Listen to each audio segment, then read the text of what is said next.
Problem solve करेंगे students हम screw jack and its mechanical advantage से रिलेटेड है हमारे पास प्रॉब्लम स्टेटमेंट। हमारे पास कुछ ये है students, the length of the tommy bar of a screw jack is 25 centimetre and its pitch is 2 millimeter. How much load can be lifted by applying an effort of 50 newtons on the Tommy bar? Also calculate the mechanical advantage of the screw jack.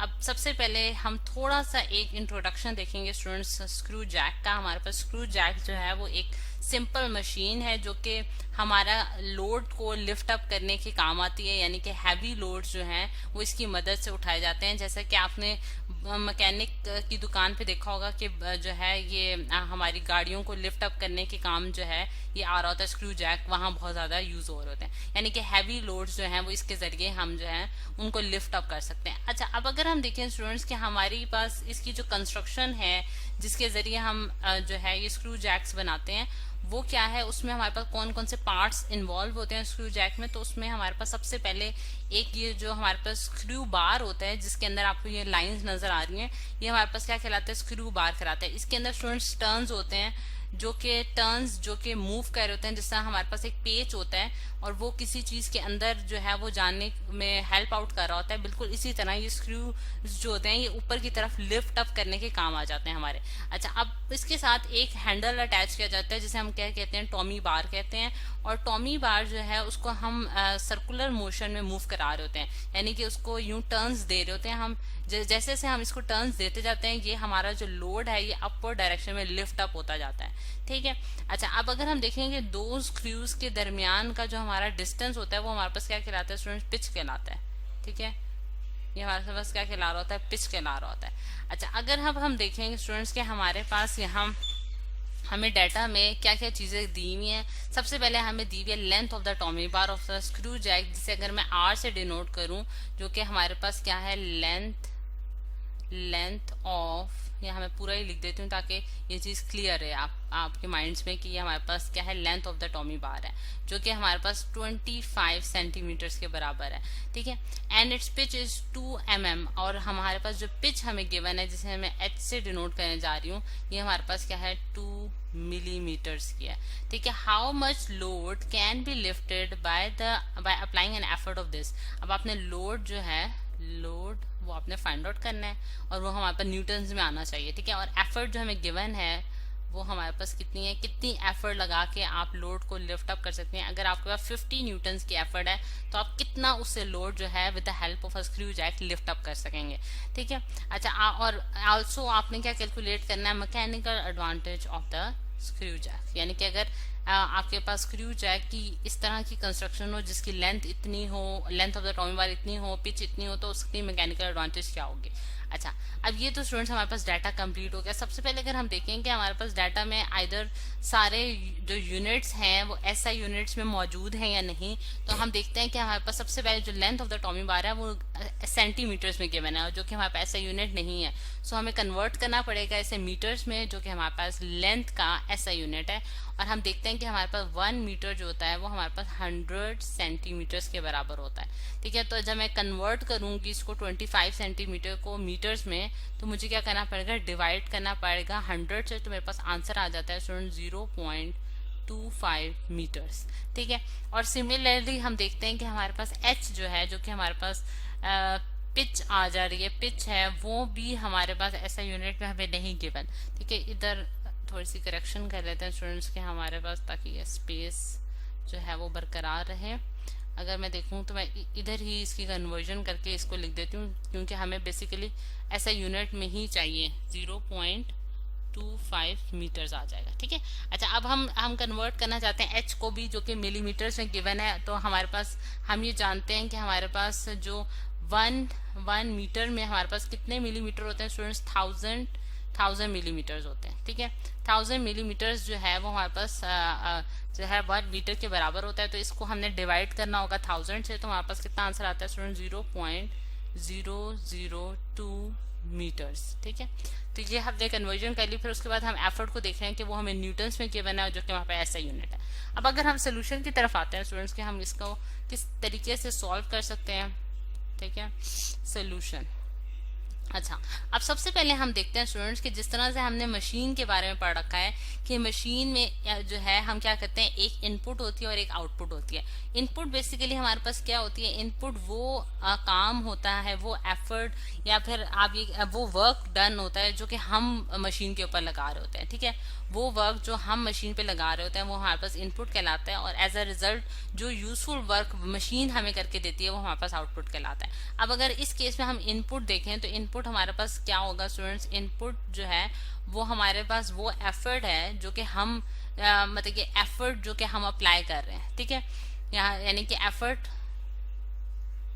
Effort multiply by effort arm जो होगा, effort arm वो हमारे पास क्या कहलाएगा, basically input कहलाएगा। अब effort अगर हम देखें तो हमने एफर्ट हमें गिवन है जो कि 50 न्यूटन्स की है।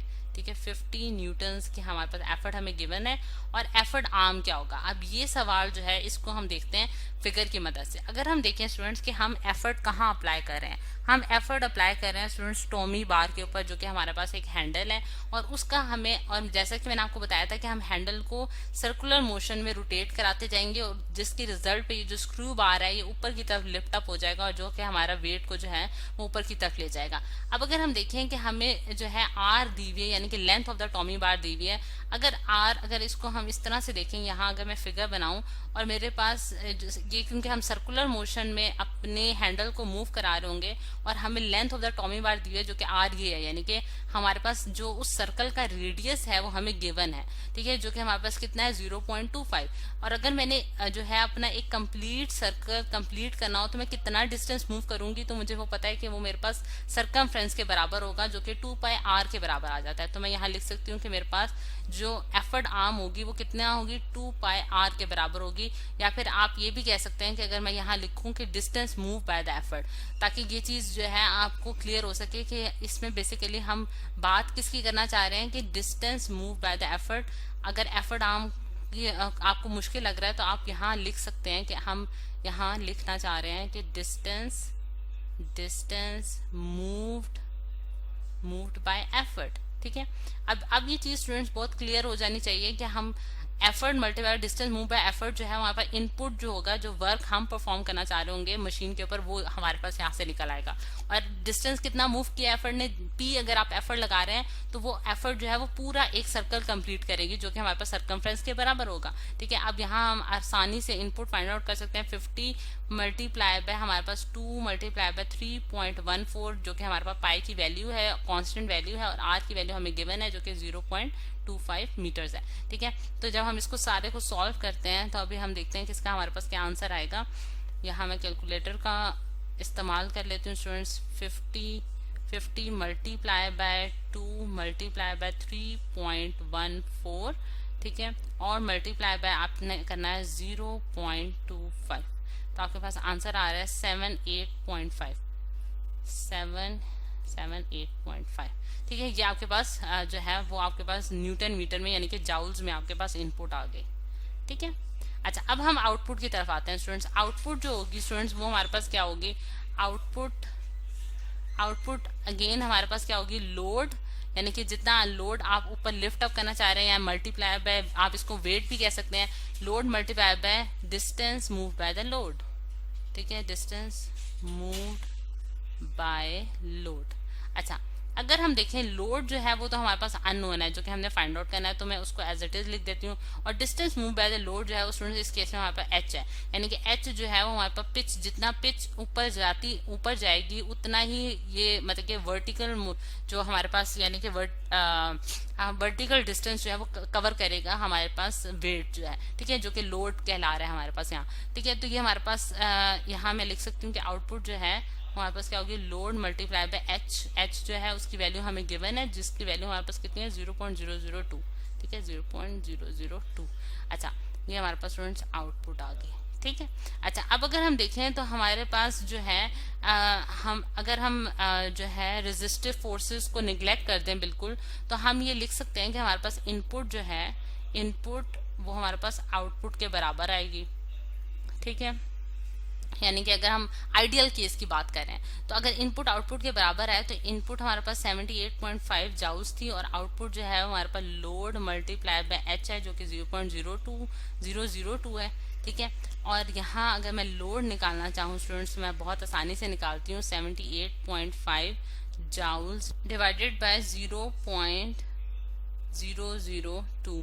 ठीक है, तो हमारे पास जो आंसर आता है स्टूडेंट्स मीटर्स में हमारे पास, तो इसका जो आंसर आ रहा है वो हमारे पास आ रहा है 39250 न्यूटन्स। ठीक है, और जाउल्स जो है वो हमारे पास न्यूटन मीटर के बराबर होता है, तो मीटर उससे कैंसिल हो जाएगा, तो हमारे पास न्यूटन्स में जो है वो अगेन हमारे पास लोड आ जाएगा। अच्छा स्टूडेंट्स, ये तो हमने लोड फाइंड आउट कर लिया इस तरीके से कि हम जो है हमने इनपुट को आउटपुट के बराबर कर दिया। अब हमने जो एक आखिरी चीज जो इसमें फाइंड आउट करनी थी, जो हमारे पास अननोन थी, वो है मैकेनिकल एडवांटेज। अब mechanical advantage of the screw jack का फॉर्मूला जो है वो हमने पढ़ रखा हुआ है स्टूडेंट्स। वो हमारे पास क्या होता है, 2πr, यहाँ मैं लिख भी देती हूँ 2πr डिवाइडेड बाय एच। ठीक है, और ये सारी वैल्यूज हमें नोन है। 2 को मल्टीप्लाई करेंगे 3.14 जो कि हमारे पास आर की वैल्यू, पाई की वैल्यू है, और आर की वैल्यू हमारे पास कितनी है स्टूडेंट्स 0.25, और डिवाइडेड बाय एच आपने करना है जो कि हमारे पास कितना है 0.002।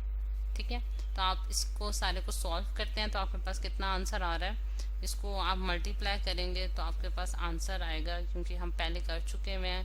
तो हाँ, तो कितना आंसर आ रहा है इसका स्टूडेंट्स, यहाँ देख लेते हैं कि इसका आंसर आ रहा है स्टूडेंट्स हमारे पास 785.5। ठीक है, ये आप कैलकुलेटर की मदद से इसको सॉल्व कर सकते हैं, बहुत इजी है। और ये हमारे पास स्टूडेंट्स एक यूनिट लेस क्वांटिटी होगी, क्योंकि बेसिकली ये इसमें 2 और पाई जो है वो हमारे पास कांस्टेंट है, यानी कि फिक्स वैल्यूज हैं, और आर जो है वो हम मीटर्स में मेजर करेंगे, और जो एच है वो भी हमारे पास मीटर्स में है, यानी कि यहाँ भी मीटर्स है और यहाँ भी मीटर है, तो मीटर मीटर से कैंसिल हो जाएगा, तो हमारे पास एक अगेन एक यूनिट लेस क्वांटिटी आएगी जो कि हमारे पास मैकेनिकल एडवांटेज शो करेगी स्क्रू जैक का।